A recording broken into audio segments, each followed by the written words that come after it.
না। আজকে ভারতবর্ষে ওয়াকফ বোর্ডের বিল পাস হয়েছে, আপনারা বসে বসে মোবাইলে দেখছেন। বলুন তো কিছু করতে পেরেছেন? আমাদের ভারতবর্ষের কথা বলছি, এই ভারতবর্ষের স্বাধীনতাতে মুসলিমদের এতগুলো অবদান রয়েছে, এরপরেও মুসলিমদের অবদান রয়েছে এত, এরপরেও ভারতবর্ষে আজকে আমরা মুসলিমরা সেই ভারতবর্ষকে মনে ভাবছি আমরা হিন্দুর দেশে বাস করছি। আচ্ছা শুনুন, ভারতবর্ষ যখন স্বাধীন হয় সেই সময়তে পাকিস্তানে চলে গেলেন, পাকিস্তানে কিছুগুলো মুসলিম চলে গেলেন। কেন? মুসলমানরা সেই পাকিস্তানকে ভালোবেসেছিল বলে পাকিস্তান চলে গেছিল। আর আমরা মুসলমান যারা আমরা ভারতে থেকেছিলাম, তা আমরা বলেছিলাম যে না, আমরা ভারতেই মরবো, ভারতেই থাকবো, আমরা ভারতকে ভালোবাসি, ভারতের জন্য আমরা জান দিয়েছি, আমরা ভারতে থাকবো। আমাদের ওপরে এখন অপবাদ দিচ্ছে তোরা হচ্ছে পাকিস্তানের। আশ্চর্য কারণ। আর আপনি বসে বসে শুনছেন, কিছু করতে পারে না। শুনুন, ওয়াকফ বোর্ডের বিল পাস হয়ে গেছে, পাস হয়ে যাবে এমন একটা পরিস্থিতি রয়েছে, তাহলে আপনাকে কি করতে হবে? দোয়া করতে হবে। এই যে বলেছিলাম না, যারা জালেম, যে জালেম যার উপরে অত্যাচার করা হবে সে হবে মাজলুম। সে যদি দোয়া করে তাহলে তাদের দোয়া রদ করা হয় না, তাদের দোয়া ফিরিয়ে দেওয়া হয় না, তাদের দোয়া কবুল হয়। আপনাকে দোয়া করতে হবে। ভারতবর্ষের মাটিতে অনেকগুলো আমাদের ওয়াকফের সম্পত্তি রয়েছে। ওয়াকফের সম্পত্তি কোনগুলো জানেন? মানে আমার পূর্বপুরুষের বাপ দাদারা আমাদের জন্য জমি দিয়ে গেছে, আমাদের জন্য বড় বড় কোটি কোটি টাকার সম্পত্তি দিয়ে গেছে। সেই সময়তে দিল্লির মাটিতে প্রায় ৬,০০০ কোটি টাকার সম্পত্তি রেখে গেছে। যদি আজকের বাজারে সেটা দেখা হয় প্রায় ২০,০০০ কোটি টাকার উপরে। আমাদের এই পশ্চিম বাংলার ভিতরে অনেকগুলো রয়েছে, তার মধ্যে একটা উল্লেখযোগ্য জায়গা হচ্ছে মোহনবাগ, মুসলিমদের তৈরি, মুসলিমদের ওয়াকফের সম্পত্তি। চলে যান ইডেন গার্ডেন, যেখানে ক্রিকেট খেলা হয়, মুসলিমদের তৈরি। হাজারদুয়ারি মুসলিমদের। আপনার কিনা এই আমাদের পশ্চিম বাংলার ভিতরে প্রায় ২৫০০ বিঘা জমি শুধুমাত্র এই মুসলমানদের জন্য ওয়াকফ করে গেছেন। সারা ভারতবর্ষের কথা বলি না, পশ্চিম বাংলার কথা বলছি। এরপরও আপনি যদি পুরো আমাদের ভারতের দেখতে যান, তাহলে আপনি দেখবেন তাজমহল আমাদের নিজের মুসলিমদের সেই ওয়াকফের সম্পত্তি সেখান থেকে তৈরি করা হয়েছে। আপনি দিল্লি জামে মসজিদ মুসলিমদের টাকাতে তৈরি হয়েছে। এছাড়াও আপনাদেরকে আমি যদি বলতে যাই অনেক বলা হয়ে যাবে, সময় সংকীর্ণ, তার জন্য আপনাদেরকে বলতে পারছি না। ওয়াকফের সম্পত্তি ওমর রাদিয়াল্লাহু তাআলা আনহু খাইবারের যুদ্ধতে বেশ কিছু উৎকৃষ্ট মানের জমি পেয়েছিলেন। তখন আল্লাহ নবীকে বলছে, আল্লাহ নবী, এই জমিগুলো আমি কি করব, একটু আমাকে পরামর্শ দেন। তখন আল্লাহ রাসূল বলছেন, শোনো ওমর, এই জমিগুলোকে তুমি নিজ স্থানে রেখে, অক্ষতভাবে জমিটাকে রেখে নিজ স্থানে রেখে এখান থেকে মানুষের উপকারের জন্য জমিটাকে তুমি ওয়াকফ করতে পারো। ওমর রাদিয়াল্লাহু তাআলা ওয়াকফ করার সময় বললেন, ইন্নাহু লা ইউবাউ ওয়ালা ইউহাবু ওয়ালা ইউরাসু।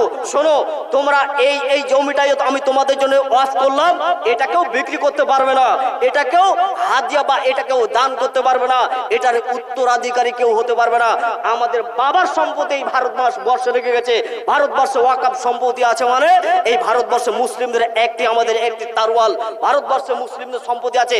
এই ভারতবর্ষে শুধু আমাদের মুসলিমদের নয়, এই ভারতবর্ষে শুধু নয়, যেখানেই মুসলিম দেশ রয়েছে সেখানেই ওয়াকফের সম্পত্তি রয়েছে। আর এটা শুধুমাত্র মুসলমানরা করতে পারে, আর অন্য কোনো ধর্ম ওয়াকফ করতে পারে না। কেউ পারবে? দেখেন হিন্দুদের করেছে, এই যে ইমাম সাহেবেরা টাকা পায়, মাসে মাসে কয় হাজার টাকা করে পাই জানি না, তো ইমাম সাহেবের যে টাকা পাই ওয়াকফের টাকা থেকে তাদেরকে দেওয়া হয়। তাহলে আপনি সেখানে ইমামতি করবেন, জুমার খুতবাতে মানুষদেরকে ওয়াকফ বোর্ড সম্পর্কে একটু ধারণা দেবেন না? দিতে হবেই। আর আপনাকে বলি, নামাজে শুধুমাত্র আপনি আপনার সম্পত্তির ব্যাপারে আপনি একটু আল্লাহর কাছে দোয়া করবেন। যারা আপনার উপর অত্যাচার করবে আপনি তাদের বিরুদ্ধে আল্লাহর কাছে আপনি দোয়া করবেন। আর আমাদের কোনো পথ নাই।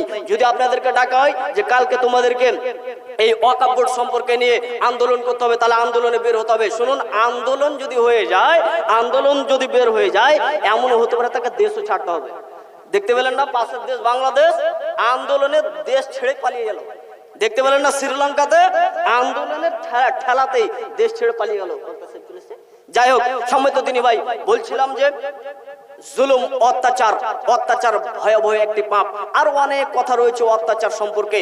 যাই হোক, আপনাদের সামনে যতটুকু সময় পেয়েছি এই সময় আপনাদেরকে শুধুমাত্র এতটুকু কথা বলতে চাইলাম যে অত্যাচার যদি কোনো মানুষের উপর অত্যাচার করে আর সে যদি আপনার বিরুদ্ধে যদি দোয়া করে দেয়, তাহলে ওর দোয়ার সঙ্গে সঙ্গে কবুল হয়ে যাবে। শেষে আর মাত্র 2টি হাদিস বলে আমার বক্তব্য ইতি করছি।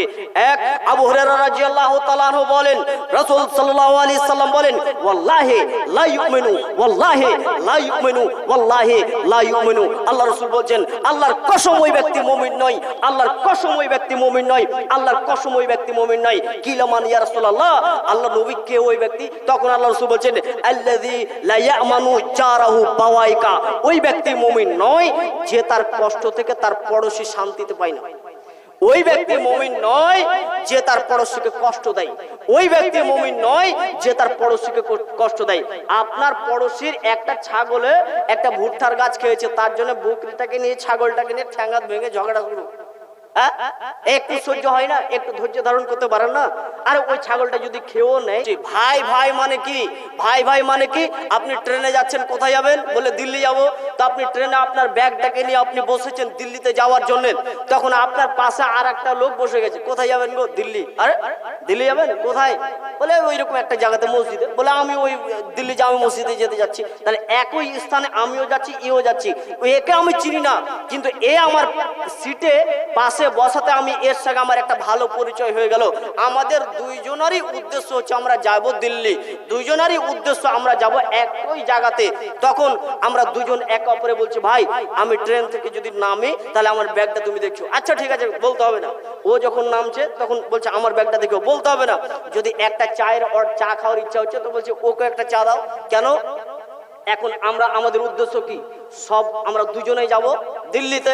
তো আল্লাহ বলছেন ইন্নামাল মুমিনুনা ইখওয়া, তোমরা একে অপরে তোমরা হচ্ছে ভাই ভাই।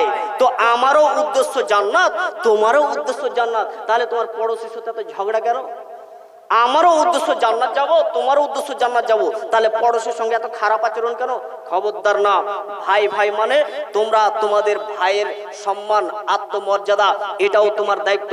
তোমার ভাইয়ের অর্থ সম্পদের হেফাজতের দায়িত্ব তোমারও রয়েছে। সম্মত দিনী ভাই বলছিলাম, এখানে এখন আমার ভাই আব্দুর রহমান তিনি উঠবেন। আপনারা যা যত পারবেন আপনার সাধ্য অনুযায়ী এখানে দান করে যাবেন। আল্লাহর কাছে শেষে দোয়া করি, আল্লাহ আপনি বড় রহমান, আপনি বড় মেহেরবান। আজকে এই যে একটি শান্তি একটি সভাতে আমরা এসেছি, দুটো কোরআন হাদিস শুনবো, আরো বক্তা রয়েছেন তারাও বলবেন। আল্লাহ যেন আমাদেরকে প্রত্যেকে যেন শোনা বলার থেকে আমল করার, বেশি বেশি আমল করার যেন তৌফিক দান করেন। আল্লাহুম্মা আমিন। আসসালামু আলাইকুম ওয়া রাহমাতুল্লাহি।